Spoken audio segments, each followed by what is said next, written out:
Hey guys, Alan Bishop back with the One Piece at a Time Distilling Institute, your source for all things practical distilling.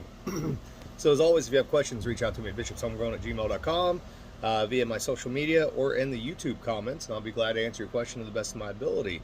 And be sure you check out thealchemistcabinet.com/the warehouse one. That's our store where currently we have some very unique, very limited fermentation bundles. We literally just put up a video recently about how to use those fermentation bundles and what's included in them, and how to make a wash out of those or a mash out of those for home distillation that we're going to use on the 13 stills Black Forest edition that Jason Wade Harrell and myself worked on, the little 5-gallon still with the built-in 1-gallon gin basket for a head, 2 different line arm angles, and a reflux cold finger condenser as well as a Lebesgue condenser. So we'll be getting into all that here very shortly. Today, I had a good little question come in from Ron Schmidt, who basically asks that whether or not it's worthwhile to run a pot still slowly, as he sees all the time being posted. This is actually an interesting question, one that I have addressed before, I believe, on maybe social media at some point in time, but I don't think I've done it for the channel. So this will be a kind of short video, fairly easy question to answer in my opinion, and we'll go from there. So it is my opinion, because I have to preface all these things with opinions, because otherwise some people get bent all out of shape. And it is also my observation, both from a historic perspective, being a distillation historian and researcher, as well as a practical distiller, that no, you do not need to run your pot still slow. Do some people prefer to do that? Yes. Do I think they're getting any qualitative return from that? Not in particular. And so what I'll tell you is, even if you go way, way back, and well, you don't have to go way back. Let's say that you go into cognac, for example, where they're running pot stills. They're very big on obtention temperature, which we've talked about here, which is the temperature of the spirit that you're receiving off the still, being between 68 and 70 degrees. You're not going to run a pot still slow and cold and get 67, 68, 69, 70 degrees off that worm. It's just not going to happen. The proper way, from my understanding and my experience, to run a pot still is that you, again, I don't use temperatures, you base everything off the flow rate that you're getting from the worm. Now, I do see people running worms on a drip.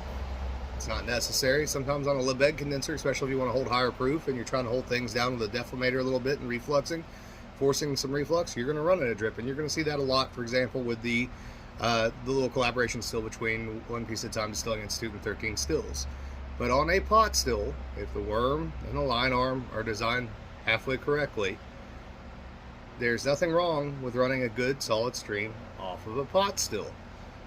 In fact, the old rule of thumb was that when you looked at the stream without having anything on it, a coon pecker or a stick or whatever, that stream coming off the still should support itself. In other words, it should come out and fall down. It shouldn't be dripping back up the worm. It shouldn't be dripping straight down.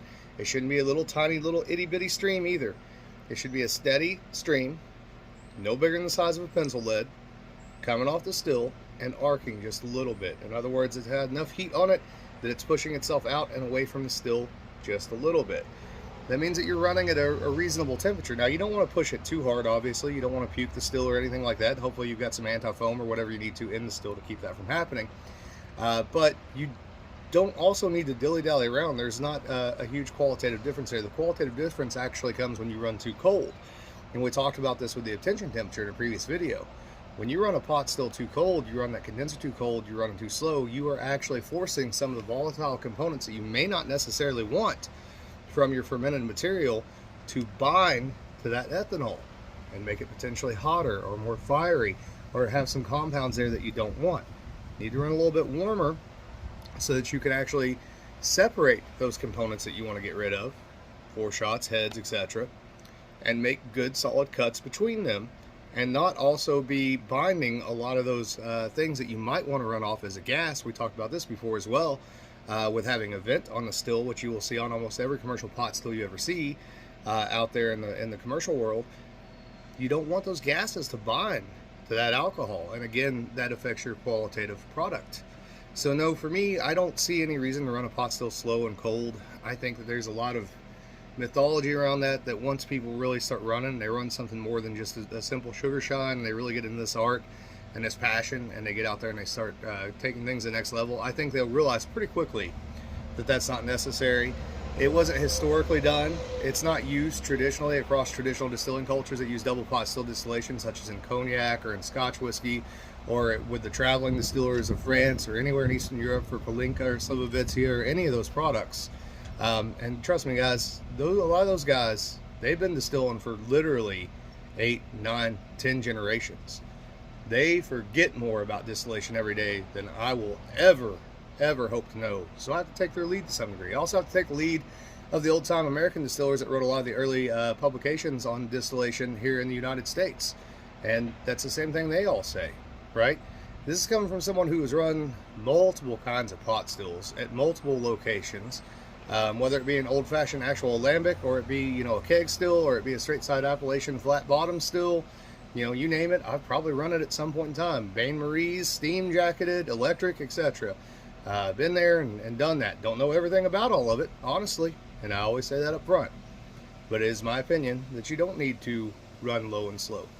Do you need to pay attention and take care and also not get in a hurry and don't push the still hard? Yes, that's equally important.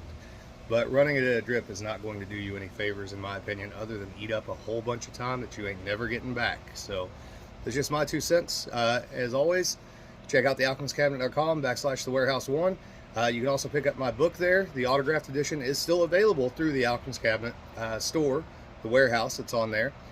You can also pick up the book from Amazon, although I do not have the link memorized. It is typically posted on my social media every few days, so you guys have access to it.